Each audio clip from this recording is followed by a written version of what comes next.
Hai, ini adalah sekolah MTS At-Taqwa NW Aija. Sekolah ini adalah sekolah yang sangat sederhana, yang dimana sekolah ini adalah sekolah swasta. Pertama kali datang ke sini, kami tertarik kepada gurunya dan bertanya mengapa sekolah ini dapat bertahan meskipun siswanya cuma sedikit. Dan semangat guru-guru itu yang membuat kami tertegun, karena beliau menjawab bahwa kalau bukan kita, siapa lagi untuk memajukan generasi-generasi anak muda yang sekarang. Setelah berpanjang lebar cerita, kami pun menceritakan maksud dan tujuan kami datang ke sini. Setelah kami menceritakan maksud dan tujuan kami, beliau sangat antusias mendengar tujuan kami datang ke sini dan beliau sangat senang. Karena di dalam posisi ini juga beliau menjelaskan bahwa sarana dan prasarana di sekolah ini sangat terbatas. Mulai dari media pembelajarannya, Pak Jalal sebagai guru PPKN satu-satunya di sekolah ini menjelaskan bahwa media pembelajaran di sekolah ini sangat terbatas. Salah satunya LCD sudah rusak beberapa bulan yang lalu, sehingga guru-guru kesulitan dalam menyampaikan materi pembelajaran. Karena penyampaian materi manual di depan kelas, guru menjelaskan itu membuat siswa jenuh. Jadi dengan media pembelajaran sedikit membuat siswa akan lebih paham terhadap materi dan bagaimana pengimplementasiannya disertai dengan gambar-gambar seperti contoh-contohnya. Lalu setelah kami menjelaskan tujuan kami datang ke sini, lalu kami meminta saran kepada Bapak Jalal SH selaku guru PPKN satu-satunya di sekolah ini.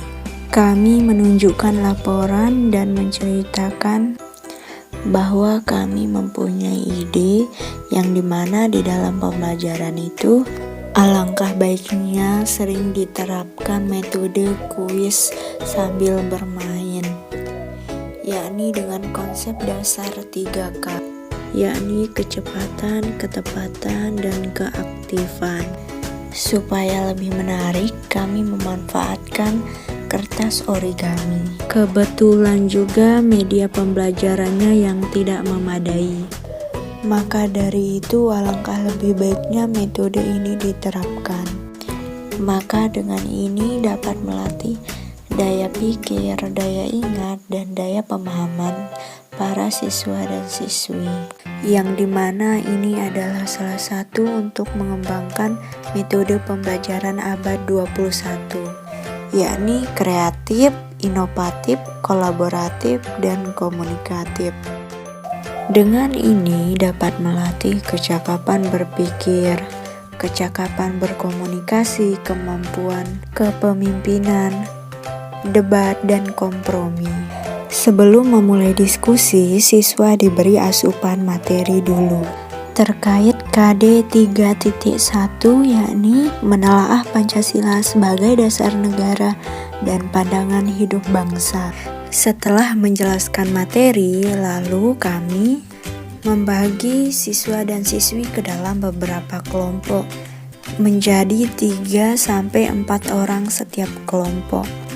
Kemudian masing-masing kelompok diberikan kertas origami dengan warna yang berbeda untuk menandakan mana kelompok 1, kelompok 2, kelompok 3, dan kelompok seterusnya. Di sini kami akan memberikan berbagai macam pertanyaan yang terkait dengan materi. Jadi setiap kelompok perlu menulis jawabannya di kertas origami tersebut. Siswa akan diberikan waktu untuk menulis jawaban sekitar 1-2 menit tergantung tingkat kesulitan soal. Jika soalnya sulit, maka akan diberikan waktu yang lebih. Jika waktu sudah selesai, maka setiap kelompok harus mengangkat kertas origami tersebut. Mana yang paling cepat dan paling tepat itu yang akan mendapatkan poin. Dan kelompok yang berhasil mengumpulkan banyak poin akan mendapatkan reward. Ketika kami menerapkan metode ini, siswa sangat antusias sekali. Metode ini cukup efektif bagi kami karena seperti yang diketahui bahwa di sekolah ini media pembelajarannya rusak. Jadi metode ini bisa dijadikan sebagai cadangan atau bahkan pengganti saat tidak bisa menggunakan LCD untuk menyampaikan materi dengan tampilan video atau PPT yang menarik. Karena seperti yang diketahui, banyak guru-guru memanfaatkan LCD proyektor untuk menyampaikan materi, baik itu dalam bentuk audio visual diam ataupun audio visual gerak, seperti PPT dan lain sebagainya. Dengan harapan jika seperti itu siswa mudah menerima materi. Dengan seperti itu, padahal belum tentu siswa paham sepenuhnya materi. Kalaupun paham, saat ditanya pasti bakal menjawab iya, karena siswa cenderung takut dan malu untuk bertanya. Tetapi jikalau dengan metode seperti yang kami terapkan ini, sekaligus kita bisa melihat sejauh mana daya ingat, daya tangkap atau pemahaman mereka, tanpa harus memaksa mereka bertanya.